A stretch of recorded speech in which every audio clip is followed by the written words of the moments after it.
চীনের প্রযুক্তি giant company BeiDou উন্মোচন করেছে তাদের নতুন প্রজন্মের এআই এজেন্ট লবস্টার। রাজধানী বেইজিংয়ে আয়োজিত এক অনুষ্ঠানে এই কৃত্রিম বুদ্ধিমত্তার সঙ্গে পরিচয় করিয়ে দিয়েছে নির্মাতা প্রতিষ্ঠান। ওপেন সোর্স প্ল্যাটফর্ম ওপেন ক্লো এর উপর ভিত্তি করে তৈরি করা এসব এজেন্ট চ্যাটবটের তুলনায় অনেক বেশি স্বয়ংক্রিয়। ভিডিও এডিটিং, প্রেজেন্টেশন তৈরি, গবেষণা, এমনকি কফি অর্ডার সবকিছুই করতে পারে মানুষের আচরণ অনুকরণ করে। প্রযুক্তিবিদদের মতে প্রচলিত চ্যাটবট যেখানে ব্যবহারকারীর নির্দেশের উপর নির্ভরশীল, নতুন এজেন্টগুলো সেখানে নিজে থেকেই কাজ সম্পন্ন করতে পারে। এই সক্ষমতা চীনের এআই প্লাস নীতির সঙ্গে সামঞ্জস্যপূর্ণ, যার লক্ষ্য অর্থনীতির প্রতিটি খাতে কৃত্রিম বুদ্ধিমত্তা ব্যবহার করে উৎপাদনশীলতা বাড়ানো।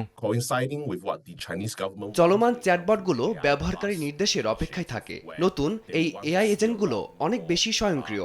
এগুলো মানুষের আচরণ অনুকরণ করতে পারে এবং নিজে থেকেই একাধিক কাজ সম্পন্ন করতে সক্ষম।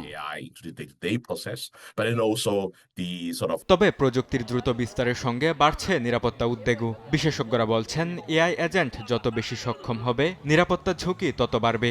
বিশেষ করে সংবেদনশীল ডেটা ব্যবস্থাপনায় নিরাপত্তা ঝুঁকি সবচেয়ে বেশি। স্থানীয় সরকার একদিকে যেমন এআই ব্যবহারে উৎসাহ দিচ্ছে, অন্যদিকে নিয়ন্ত্রক সংস্থাগুলো বারবার এগুলোর সম্ভাব্য ঝুঁকি নিয়ে সতর্ক করছে। বরকতুল্লাহ, সময় সংবাদ।